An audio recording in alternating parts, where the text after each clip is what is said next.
We all have monthly bills that have to be paid on time. That's just part of the adulting life. And as you know on this channel, I love to give you all the tips to help you save money on everyday life essentials. So it's time to sit down, look over our finances and figure out how to save money on these bills, because they just can't be avoided, but that doesn't mean they cannot be reduced, right?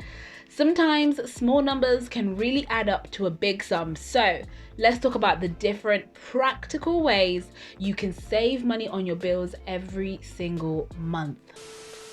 Hello friends, and welcome back to this money video. If you are new here, hi, my name's Yvonne and I make videos every week mostly talking about how to save money, make money and grow your money. And that's because I am personally on a journey to financial freedom and independence, and I want to share the tips and hacks that are helping me so that they can help you too. So if you are interested in those topics, then hit that like button, subscribe and share this video with someone who wants to make a positive impact on their finances. Right, the first one is your utility bills. So I'm talking about your gas and electricity bills mainly, but this can also include your water bills as well. Now there's some really quick and simple ways to save money on how much you spend on your energy bills without having to cut off all access to power to your home. So the first thing I would say is to make sure you have the best deal when it comes to your energy provision. Gone are the days when we would have to stay loyal to just one provider and just have to accept their charges. And with the increase of energy prices from the 1st of April, now is the best time to get the best deal for you. And if you haven't done so already, check out this video which shows you where all the price hikes are happening this financial year. Now, luckily we live in a digital age and we can compare what different providers are willing to offer us and we can get the best deal for us. So check out your favorite comparison website and see what deals they're available for you and your situation.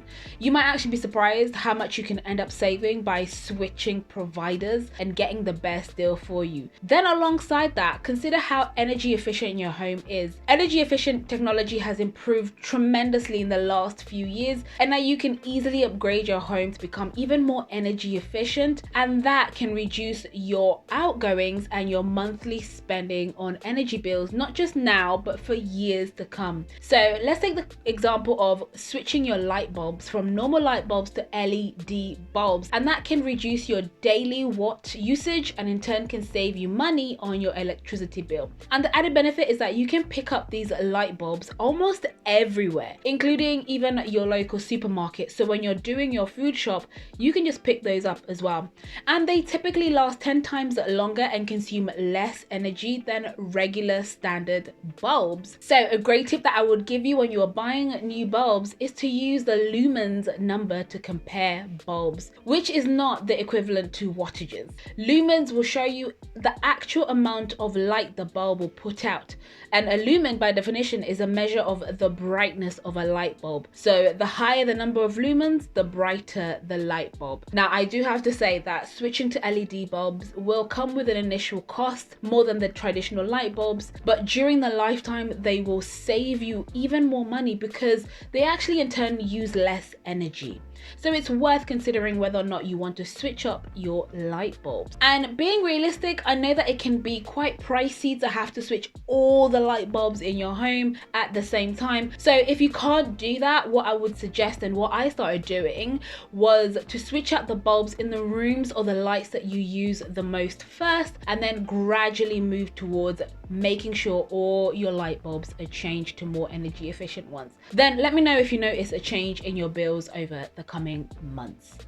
The second one is smart thermostat heating. Now, heating in the UK can easily become a huge expense. I mean, we are currently in April and I had to switch on my heater. In fact, it's still on just because it's still so cold. And even though we are technically in spring and shouldn't have our heaters on, we still have to put it on. Therefore, it's worth considering if investing into a programmable thermostat can help you cut costs, especially during the times when no one is at home, but you want to heat it beforehand so that you can have a comfortable temperature when you arrive at home, because it's nice to come to a nice, comfy, warm house. And the added benefit is that for the most part, you can get thermostats that you can control from the comfort of your phone, which means that you can set it up wherever you are.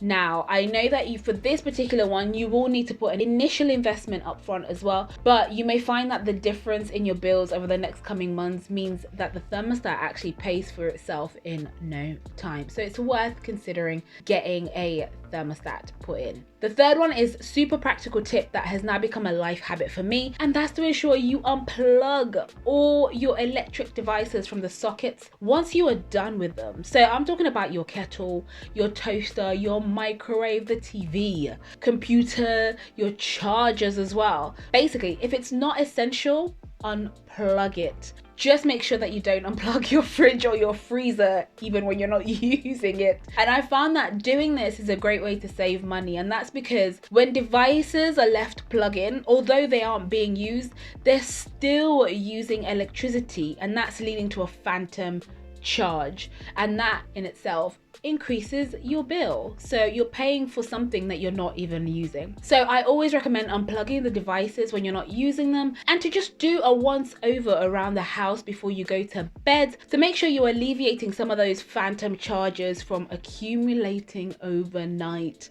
and that way you can reduce your bills as well. Another way to save money is by turning down your hot water heater. Now, did you know that you could actually reduce your hot water temperature? I remember when I discovered this on my boiler. Now, I would always say, if you aren't sure, please make sure to seek professional advice before you break down your boiler, and then that's a whole other cost that you don't need to be incurring. So I did this and I was able to lower the hot water temperature on my boiler, and in fact, experts say that a 10% reduction in the heat of your water can result in 14% reduction in energy costs, right?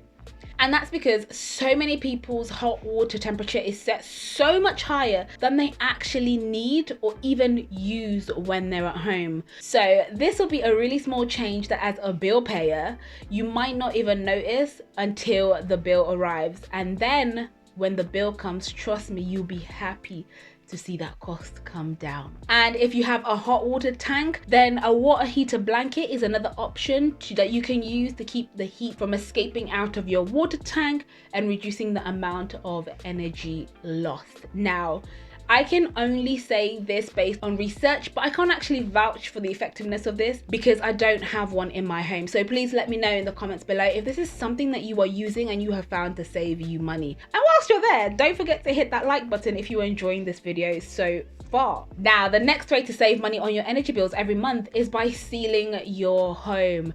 Both warm and cold air can easily escape out of windows and doors if they're not properly sealed, and that can lead to an increase in the bills that you are paying to keep your home warm or cold. And that's because you'll be paying more just to keep the temperature comfortable inside your house. Now, it may be a little bit easier in the summer because you're more likely to enjoy the heat, but the cost can easily rise over the winter period, especially if you're somebody who does not like cold weather or being cold. And if your home is not properly insulated, this can lead to heat loss and cold weather and cold drafts entering your home, and then you go through the cycle having to keep your heating on longer so you can keep your home comfortable, but as soon as you switch it off, it gets cold really quickly, then you switch on your heater again. So it's worth considering things like weather stripping and caulking your windows and doors to eliminate anything that is allowing any drafts into your home. Now, the good thing I like about this is that if you're particularly DIY inspired, then there are plenty of videos on YouTube showing you exactly how you can do this, and you'll be surprised how easy it can be to weatherproof your home, especially during the winter time.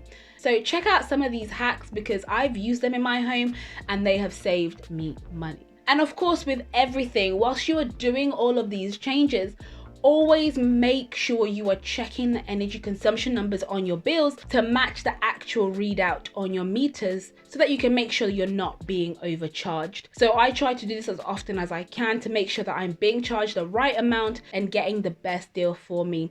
Of course, if you find that you are being overcharged, the first thing you need to do is quickly contact your energy provider right away and make sure you get your money back. Let me know in the comments below how you save money on your energy bills each month, as we are a community who love to share all our favorite money saving tips. Also remember, if you are looking for free free money. Make sure to hit that stocks and shares link down below. Deposit your money into your account and get a free share worth up to £100. That's potentially 99 free pounds. Don't forget to hit that like button and subscribe so that you don't miss any future uploads, as I am sharing some really good tips on my journey to financial freedom and early retirement. Also, share this video with someone who wants to make a positive impact on their finances.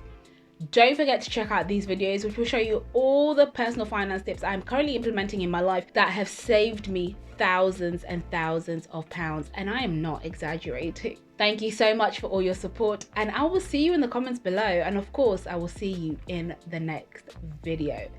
Save you some money. Have a great day. Take care. Bye.